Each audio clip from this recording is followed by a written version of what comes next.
What's up, my boomers? It's me, Melanie Mac, here on my new channel, Melanie Mac Go Boom. And today is Comments Corner. I don't know what to call this segment.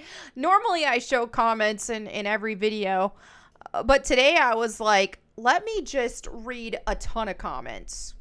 I made my background purple today too, so I don't know what that's doing to my skin. There we go. It looked like it washed me out for a second. My camera's like, whoa, what's going on? So, yeah, I figured I do enjoy reading the comments for all my videos and stuff, but there's just so many others that I wanted to showcase, and I just don't feel like I have the adequate time to do so with just the short bouts of comments. So this way, I'm going to get a whole lot of them done. We're just going to hang out, chill, have a good time. So, let's go ahead and do that. Crap, my camera is a little big, I think, for this. Let me fix that really quick, because I want you to be able to see the comments. So, here we go. All right, so this is the first one. This was about my last video about Crystal Dynamics calling classic Lara misogynistic again, as they do. So, this comment says, it will never not be funny to see the people who support women constantly try to put women in a box, determining what's acceptable or not, and especially with their hatred of the female form, femininity, and female sexuality, shaming it endlessly into the ground until there's nothing left. They only like Reboot Lara because she's a safe, inoffensive, and relatable character, ultimately proving that they have no understanding of Lara Croft as a character, and proving time and time again that the woke mob are nothing more than a bunch of bigots. When they say strong and independent, they mean weak-minded and complacent. And I completely agree with this, and this is the thing that really frustrates me about how they changed Lara Croft so much, is that she was originally created as a character that really rebelled against these norms. She was a rebellious character to create, and she was an intimidating character for men and women alike. And this new Lara is a very safe character. She's not intimidating to men or women. And that's why they made her that way, in my opinion. They didn't want an intimidating character. And yeah, I would not exactly call that progressive for women, but that's how the wokies operate. All right, so DZ says right here, am I the only one who thinks Lara lost her touch the instant her brand was given to a US developer instead of a European one? While she looked the same in the Legend, she sure didn't feel like herself. My perception is this. Tomb Raider was entering into her teenage phase with Angel of Darkness. Yes, it is buggy. And the devs were overwhelmed by the deadline, but I can genuinely say that they were trying to grow the brand and the tone of the franchise. The first time I played Legend, I was wondering what was going on when I saw the opening sequence and her having a team behind her back. It felt like a Saturday morning cartoon. I just wanted to clap so hard when I read this comment, because I'm like, finally somebody gets it, because there's an odd amount of people who associate Legend, Anniversary, and Underworld Lara with classic Lara when they are entirely, vastly different. Now, while I still consider Lara's interpretation and portrayal in these games better than what we've gotten in the reboot as of late, she's still not the same character, not even close. And I think that Americans absolutely are the fault of that. And it started with the first Tomb Raider movie, because that's when they introduced Lara's dad having a role and her following his footsteps. And that's also when they introduced her having a team and all that, because prior she never was a team player. She was always a loner and she did her own thing. So I 1,000,000,000,000,000% agree with this. And when you say it felt like a Saturday morning cartoon, I also 1,000,000,000,000,000% agree with that as well, in both gameplay and in Lara's characterization. Cannot agree with you more on this. Next up, Max says, what is this? The algorithm sent me to a channel I'll actually subscribe to? Sorcery. Thank you, Max. I'm very excited that YouTube is suggesting my videos to peeps. This is good. Now, this was about the King Valkyrie video. Jonathan says, Mel, first off, we all, us guys, know you're beautiful, so just a heads up that this question has nothing to do with that. How do you stay warm wearing these tank tops in the middle of winter? No idea how you aren't freezing. First of all, thank you for the compliment, Jonathan. I appreciate it. Secondly, it's just, this wonderful thing about your house, how you can make it a temperature that you're comfortable in. So yeah, when I go outside, I'll wear a coat, but I'm a fan of tank tops. I like to free the arms. I'm all about freeing the arms. So that's how I like to be in my house. Even though it's funny because normally I do keep my house pretty cold and I just have a blanket over me or whatever. But I will say that since I've built quite a bit of muscle compared to what I used to have, I actually stay a lot warmer than I used to. I used to be so easily cold, and now I'm more easily hot than cold. I don't know. That's just how it works. So on this, Satan's little helper says, watching a woman with faith in the Lord. Well, that's new. Thank you, Satan's little helper. It just was like, okay, that's kind of funny. The username with the comment combo there. Lily says, the woke are the abusive spouse in an abusive relationship. People who try to control others really can't control themselves. And I think this was so perfectly stated. Woke people, SJWs, all that kind of stuff, they sit and try to portray such an image of self-righteousness and virtuousness. And what it really is about is control. And that is the exact same patterns that people, abusers use to abuse their victims. They gaslight and they make their victims think that, oh, I'm doing this because I care. And that's exactly what the woke agenda is all about. It's about victimizing people and making people feel weak and making them feel like you need them as a savior. I mean, you couldn't, that is the very definition of an abusive person, treats people like that.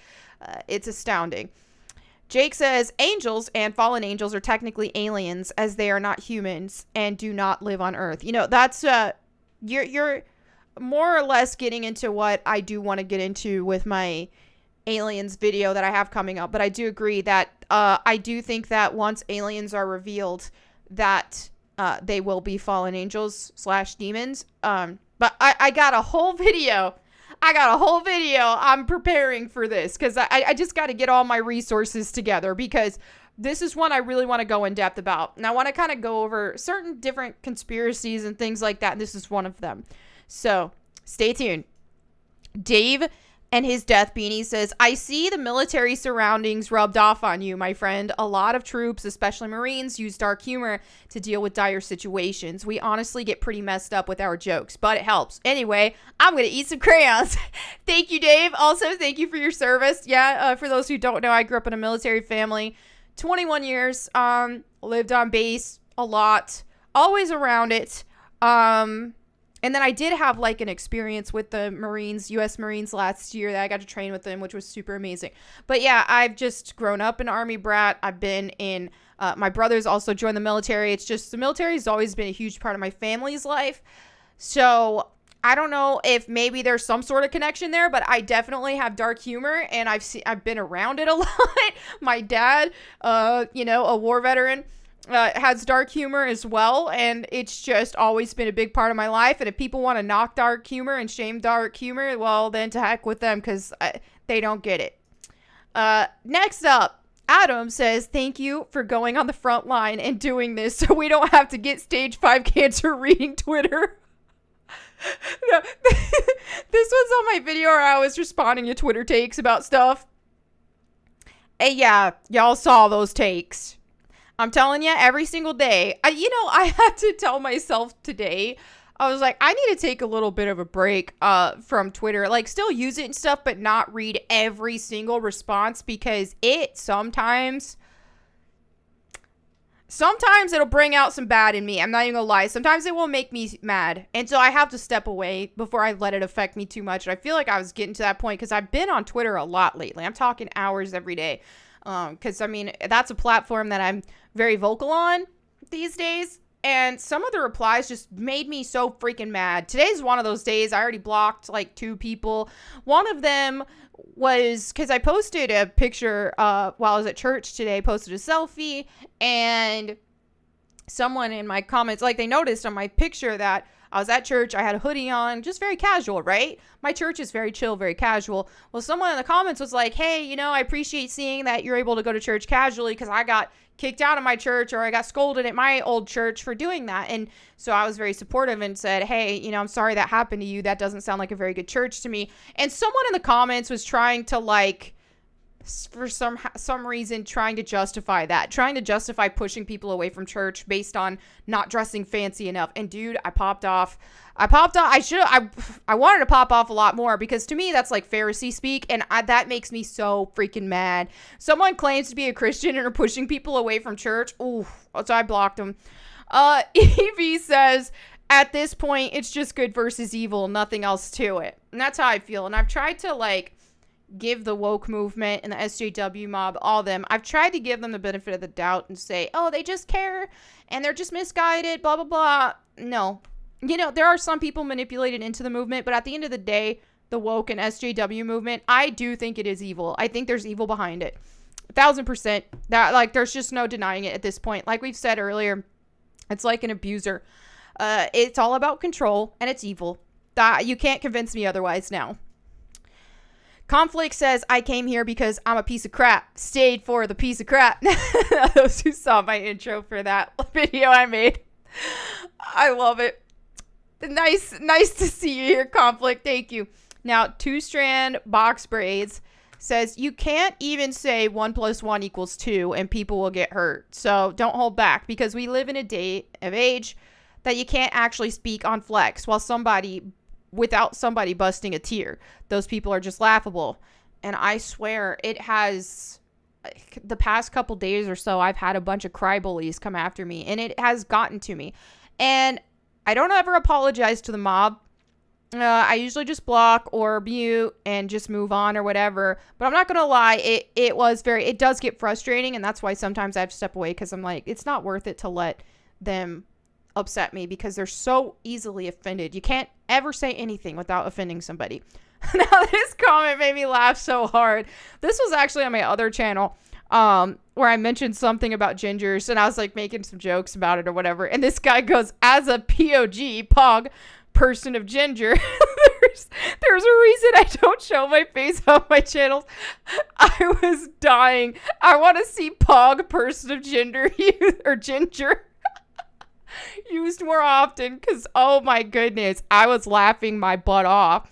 No shade to gingers, y'all are beautiful too. But I was making a ginger joke, and I love that this person was able to roll with it and laugh with it and not get offended. So you're the realist, the white trash panda. Noob On Guitar says, I love that you include a verse in each video. It's refreshing to see a simple, direct approach to faith instead of the usual, or whatever it is you believe, apologetic disclaimer most give. Even though I do enjoy others' videos, and hey, more power to them, but they relinquish their come at me bro at the door. Also, that verse reminded me of a quote in Spirit of Aikido book that says, if you flow as one with the universe, who can stand against you? Thank you. I'm so glad that you appreciate that. That's the thing that I've wanted to do on my channels. I share my verse of the day and blah, blah, blah. And by doing that, I don't ever expect anybody to have to, I don't do that in a way to force my faith on people, but my faith is a huge part of my life. So it's something that I do like to share, and I'm not going to be sorry about it. And I'm not going to have to sugarcoat absolutely everything I say. And, oh, well, you know, not to offend. If you're offended, I'm sorry. That's your problem. Me sharing my own beliefs in a way that's not shoving it in other people's faces and not telling everybody else they have to agree with me, that shouldn't be offensive to people. And I think that's a problem within the Christian community in general as well. And I made a tweet about this yesterday, as I keep seeing people make these tweets or posts about, oh, I know prayer doesn't mean much, but I'll pray for you anyway. Like, how can you call yourself a Christian or a believer if you just preface saying you praying for somebody that prayer doesn't mean much? You know, with that attitude, it doesn't, because the Bible is very clear that you have to have faith when you pray. So if you don't have faith in it, you think it doesn't mean much, then you're wasting your time. So yeah, but that's the thing. I appreciate everybody who appreciates my verse of the day that I do share, and I understand that a large chunk of my followers don't agree with me on that, but they still appreciate it anyway, because they respect me as a human being, and you know, they don't have to agree with me to respect me. And so I do appreciate that. And for those who are offended by me sharing positive verses, I'm sorry, that's their problem. Lee says, great vid. Despite their projection, the woke cultists never fail to expose themselves as the actual literally evil bigots they are. it's so sad that the woke tards have infiltrated every bit of pop culture. And they've taken over everything. And it's like they Trojan horsed it. They're just like, oh, I just want to play too. Oh, I just want to get into this too. It's okay. Let's be friends. Let's do that. Then they waltz in there and take over everything. And then they try to kick us out, who's already been there. Like, dude. I watched it in the comic industry as well. And it's always the same playbook. Brand the actual fans as bigots, etc., to silence or force them out. Sadly, I don't think we'll ever get a real Tomb Raider game again. The best case scenario is a spiritual successor from an indie dev. I do agree with that. I mean, it's possible maybe like 20 years down the road or something, especially if Square Enix sells Tomb Raider off. I mean, look what happened with Hitman. You know, so there is some sort of hope there in the future, but anytime soon, I definitely don't think so. And I think having a spiritual successor from an indie dev, or even another studio in general, who give us that like classic Lara vibe, classic Tomb Raider vibe, but with their own characters and stuff like that. Hey, want something like that as a success? Then maybe we'll see Tomb Raider try to emulate that, because Tomb Raider just tries to emulate other things instead of sticking to what actually was working. But yeah, it is what it is. So we'll see. Emily says, who's going to remember this? And that's when I was talking about the 2013 Tomb Raider Lara Croft. Sadly, that's so true about Reboot Lara. What's really sad is it feels like they don't know what a confident woman is, because after that first Reboot game came out, didn't they say Lara would find her confidence in the next one? It never felt like she had attitude or emotional strength, even by shadow. And I do agree with this. And here's my thing is, I think when the developers kept teasing and kept telling us like, hey, yeah, she'll get there. This is just her origin story. She'll get there. She'll get there. I don't think they ever intended on actually making her get there. I think they just wanted to, like, you know, the horse with the carrot in front of its face. I think that's exactly what they're doing. That's why they constantly tease the dual pistols and never give them to us. They constantly want to lead us on and think, oh yeah, she's going to get there, just so we'll keep giving them money. But you know what it's going to take? We got to stop giving our money to stuff we don't like. Now, if you like it, go ahead, buy it. But let's stop supporting stuff we don't like. Hit them in the wallet. That's the only way we're going to make some change. Billinus says the fact that these Muppets are offended by a woman with curvy waist and large breasts is quite insulting to all women. There are millions of women with that natural body type. They continue to demonize women for doing what comes natural. And Lara Croft is unapologetically a woman. Thank you. Aviv says, I just want to let you know, you're the person that made me play League of Legends. I started playing it when I was 15 and now I'm 23. I am so sorry.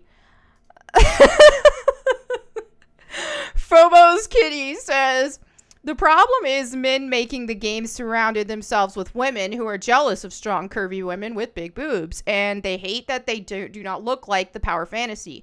They are jealous of the women who do look like the power fantasy, and there are many. They try to claim that women who do look like this do not exist, or it's a physique that is impossible to attain, even though CrossFit exists. I do agree with this, but I also want to interject and add the fact that it goes beyond that too, because there still are a lot of women who support this. I think that most female gamers do support like classic Lara and the power fantasy and all that thing. I think that there's also a sect of like male feminists who are against that kind of body type and stuff for characters, because they want to impress women and they think that's going to impress women and get them some points. And B, they're intimidated by that kind of woman as well. They are in real life too. When you're a very confident and independent woman, the male feminist types they don't like you because they want to control you. So if you follow their narrative, yeah, you can be as confident in that and they'll be fine. But if you have your own thought processes, oh, they hate you. And I'm telling you, I can't think of a singular group that hates me more than male feminists. They do not like women who think for themselves. They don't like it one bit. It's all about control. So when they can't have you and they can't control you, they hate you. And this definitely plays into what we're seeing with Lara Croft as well. She doesn't follow their narrative. And the woke narrative is to victimize minorities and women. And Lara Croft does not come across as a victim. Classic Lara is not even remotely a victim. So she breaks their narrative, and that's why they want to turn her into a victim, and that's why in the rebooted games, she absolutely is a perpetual victim, constantly. Now, she may have certain moments where she has strength, like in Shadow, for example, but it is always followed with her breaking down every time. And even in developer interviews, they say every time Lara Croft gets some traction and does something good, we knock her right back down again. They're for some reason proud of saying that. But that's what they do. All right, Morgan says, this channel is the most I've heard you laugh, Mel. Love it. Thank you. I've been having a lot of fun. It's been great. Being myself, not worrying about what anybody thinks. It has been absolutely wonderful. So Lisa Pop says, I came over here from Jeremy's channel the day he shouted you out. I was like, okay, I'll sub for a few days and see if I want to stay. I've watched every video since because I really like your point of view, conversation as well as verses. I'm not going anywhere, but don't comment much. Best wishes for the future of the channel. Thank you, Lisa. This just brought a big smile to my face. I really appreciate it. So thank you so much. It means a lot that you stayed because you liked the content. So thank you. Chrono says, all this cultural appropriation bullcrap is one more way of causing division. These people don't actually care about it whatsoever. They just want us to be arguing, because if we ever stopped arguing and we all came together, it would be a bad day for those elites that keep us pitted against each other. This. They want us arguing. They want black versus white, gay versus straight, Christian versus atheist, everything else in between. They want us arguing, because when we're divided, that keeps them in power. And it's a shame. It really is a shame. And the whole cultural appropriation thing, if you actually look at cultures, apart from American watered down versions, Americanized, I should say, because, yeah, modern Americanized watered down versions, they're the only ones getting offended by this kind of stuff. Because, like, if you see someone, a white girl wearing a kimono, and you actually ask a woman who lives in Japan, then she's usually like, oh, this is great. I love it. She's respecting our culture. But then if you ask someone in America, usually like a white person, then they're like, oh, cultural appropriation. It's the Americanized, watered down versions of said cultures that get offended, or that aren't even related to the cultures at all. But the actual places that the cultures reside, they're usually not offended by that kind of stuff, and they usually quite honestly embrace it, from what I've seen. So yeah. Observant Owl says, what's your stance on evolution versus creation? Well, I am Christian, so I believe in creation. I don't personally ascribe to evolution. Javier says, this is nice to be back from work, be called a boomer, and spend my evening playing video games. Keep it up. Thank you. I'm glad you enjoy it. Daniel says, you cracked me up. Thanks for the laughter while driving around working. Thank you, Daniel. I'm glad I was able to offer some laughs. Aaron says, hey, Melanie, just curious, what are your thoughts on Tomb Raider Underworld, Anniversary, and Legend? My fave is and will always be Underworld. By the way, awesome job on destroying all those woke nitwits. I kind of already touched with another comment that I agreed with, but in my opinion, Tomb Raider Underworld, Anniversary, and Legend, especially Legend, are the play school versions of Tomb Raider. So it's like, say if regular Tomb Raider is too hard for like your 4-year-old cousin to play, hand them Legend. That game plays itself. It is packaged beautifully, but it's a play school version of Tomb Raider. Now, I would be fine never playing. And when it comes to Anniversary, it's a inferior version of Tomb Raider 1. Except for Croft Manor, I do like that. But ultimately, I could never ever play Tomb Raider Legend and Anniversary again and be totally happy with my life. Tomb Raider Underworld, though, I will say is the best of the three in my opinion. I still have a lot of issues, narratively speaking.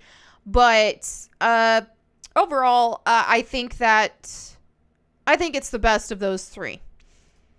All right, VGF642 says, hey, Mel.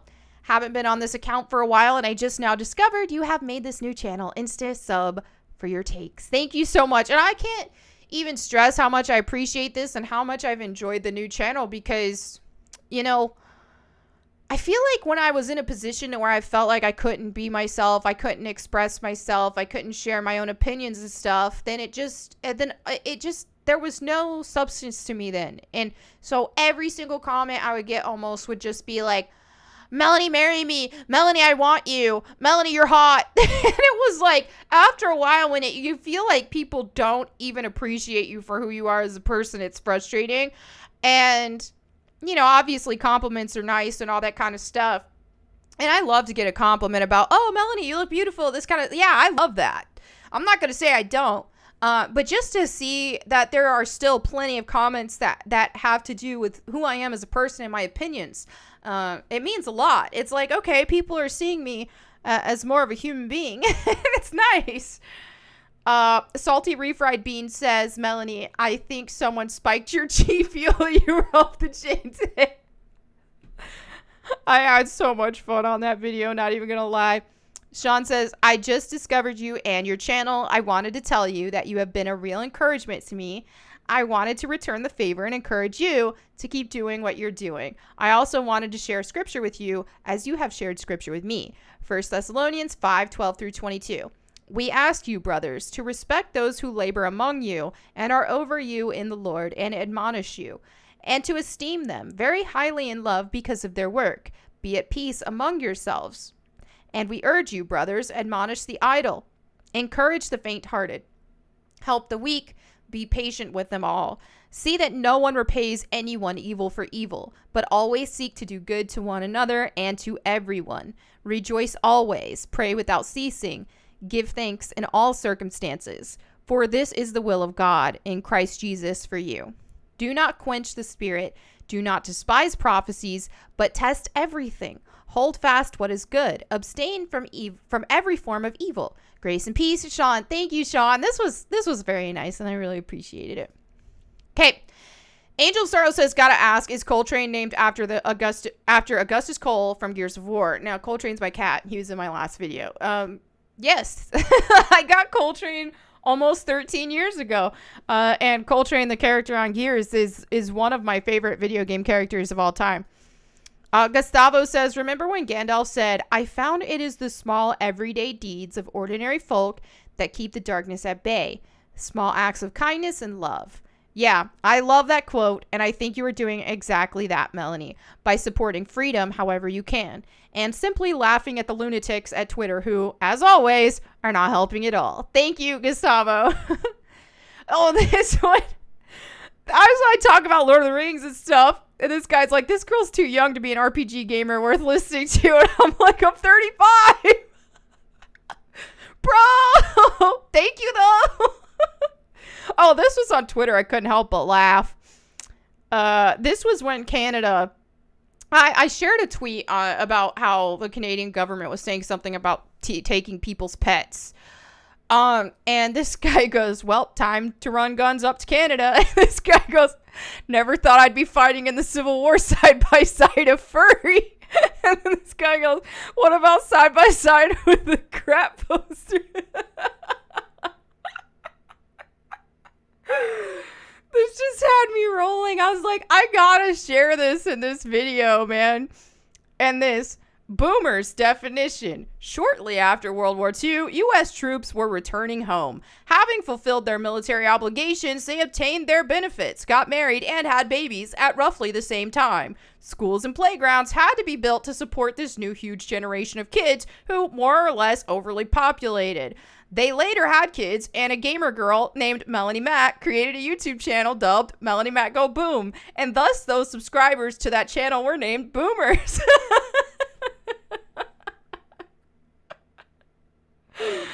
I love it. There's I got quite a few comments that were like, don't call me boomer, don't call me boomer. Some people don't like it, but I was like, I don't know, I think it's cool. It's one of those, like, go ahead and reclaim it, man. People want to call you boomer if you're not, like, up with the cool kids and the times or whatever. Well, why don't we use it for something cool? Oh, yeah, I wanted to share a couple memes, too. Someone made this yesterday. I'm sorry, I can't remember who I stole it, so please don't get offended that I forgot. They said Square Enix and Crystal Dynamics. Boom. Shoot classic Lara. Why do fans complain so much? I wonder why. Okay, and this is something my pastor at church shared, and she just made some really good points today. When you finally get what you want, but it doesn't make you feel any better and just ruins your life more. And I relate to this so much when I think about things that really put a lot of things in my life in perspective, because there's so many, there's so many times we really, really want something. But that doesn't mean that it's best for you. And hindsight 2020, sometimes you'll look back and be like, oh, thank goodness. Like, I think we can all relate to like having a crush on somebody or something like that, or being in a relationship and then ultimately not working out, even though it was what we wanted more than anything. And then you'll look back later on and you'll be like, oh crap, thank goodness that didn't work out. So this really helps to just think about day by day. And yeah, it made me think a lot today, because I've been single for a bit, and you know, I by choice in a lot of ways, but not completely, because it's just like, yeah, if I could be in the perfect relationship for me, then yeah, I'd want that, obviously. But then I was just thinking, well, maybe that just hasn't happened to me because there are certain like mindsets or things that I need to get right in my life, or maybe I'm relying too much on expecting my life to be that much more perfect once I'm in a relationship. Well, maybe I need to make my priorities better. Maybe I need to realize that, hey, you know, this isn't going to fix all of my problems, or, you know, maybe what I'm seeking isn't what's best for me, like all kinds of stuff. And so this really helped put a lot into perspective today, and I was hoping that it could help somebody else as well. This is something else I saw online. It says, the obedient always think of themselves as virtuous rather than cowardly. Whew. Yes. That one hit hard with how social media is. And this is the verse of the day. Also, pastor shared today. It says, woe to you when all men shall speak well of you, for so did their fathers to the false prophets. Luke 26. Now, I believe this is verse 6. It just says Luke 6:26. Okay, my bad. So yeah, this really stood out a lot to me, and I really needed that today, because I've gotten a lot of hate this week. A lot more than usual. And it was really getting to me. And there's times where I like kind of get in my own head about things. And I was like, man, you know what? I didn't get this much hate whenever I just cooperated with everybody. I just kept my opinions to myself. And so sometimes I get discouraged when sharing my own opinions, because like I have to deal with the hate. You know, like I said in my last video, people were telling me I deserve to unalive myself. People were telling me I don't even deserve to live. And, you know, they're idiots. At the end of the day, they're idiots. But, I mean, I'm human. And so when I'm constantly seeing that, it does get to me sometimes. And I'm already, like, emotional right now because I'm kind of hormonal for, like, PMS purposes. So I think that's part of it. But, yeah, I just needed this today. And I was really grateful that, you know, the pastor preached on this today, that this was part of her sermon, because I needed it. So, hey, you know, at the end of the day, and I also wanted to share, you know, I don't have it pulled up, but in Exodus, I want to say like chapter 2 or 3, whenever God was speaking to Moses about, through the burning bush, about delivering, his people and all that kind of stuff from slavery. Dude, Moses was like, what the crap? Like, I don't even speak well. I can't do it. Like, God, I can't do this. This ain't for me. I find someone else, basically. Dude, God got mad. He was like, I told you to do it. And so I think God can really call, you know, his believers. Obviously, I'm talking to fellow Christians here. We have a purpose in this world, and we're all to be disciples. So God can use you in however way he sees fit. And there might be some cases where it's not fun and it's something you don't want to do, or you're not comfortable with it, or you don't feel the most equipped. But if you really look at the Bible, God used people in the Bible who were imperfect. I mean, we're all imperfect. But, you know, he used people who, your Frodo Baggins is of sorts, you know? That's one thing I like about Lord of the Rings is, Frodo, being that type of character. He wasn't like big and strong and your typical hero, but he was the hero ultimately of Lord of the Rings. And yeah, so that just put a lot into perspective for me. And I feel like what I'm doing with my own platform right now and being more outspoken about stuff. And I know I'm not perfect and I'm going to say things that are wrong sometimes, but I'm doing the best I can. And I do feel like, you know, I do feel like this is part of my purpose to do this kind of stuff, and not by my own glory, not by my own righteousness, because I'm not righteous. But I do feel like it's part of my purpose. And sometimes I don't like it. Sometimes I get very discouraged when I get hate on the internet. And I lose friends. I've lost so many friends. I can't even tell you. It's almost every single day that someone I thought was my friend isn't my friend anymore, that I find out. It hurts. And there's times where it's like, dude, this ain't fun. But that kind of stuff just really puts things into perspective for me. And it's like, well, you know, I feel like I'm doing what I'm supposed to be doing. And despite not being a perfect human being, and despite having my own flaws and my own issues, and sometimes too, I'm like, dude, I'm using my platform right now and calling out some bullcrap and stuff. And then I'll go to bed at night and I'll think, well, I'm trash. You know, like, sometimes I'm like, man, I'm trash. I ain't gonna sit here and act like I'm some amazing person. Like, I beat myself up in my head all the time. Or like, if I get like my emotions will get ahead of me, or I'll lash out at people on Twitter or something sometimes, and then later I'll think, dude, why did I do that? And so I try to do better, but then sometimes I just get really mad at myself, and I think, man, I'm not even worthy to be having this platform and stuff, when I know I have all kinds of issues. But really, reading Exodus right now has helped put things into perspective. And if you haven't read it in a while, or you haven't read it at all, maybe you're just getting your info from Prince of Egypt, which I do love that movie. If you actually read Exodus and read Moses' story, you'll find that he was a far more flawed human being than he was perceived in the Prince of Egypt movie. Again, I love that movie, but it definitely is a lot more humbling when you actually read the story from the Bible, you know, the events that actually happened. So I do encourage that. But anyway, this was a long video. But this was fun. Let me know what y'all think in the comments if you liked this, just hanging out, reading comments. If you do really like it, then I can do this more often. But yeah, I was also trying to think of what to do with my other channel, my quote main channel, even though I consider this my main channel now since I upload on it every day. I was considering trying a gaming stream on my Melanie Mac channel. Even though I usually stream on Twitch and all that, I don't know. I just kind of want to see. How that would go if I just did that there. Maybe I can get my Twitch down to affiliate status, and so that I can stream on both. But we'll see. We'll see. Let me know what y'all think in the comments below. Thank you all so much for hanging out. I'll see you again tomorrow. And until then, go boom.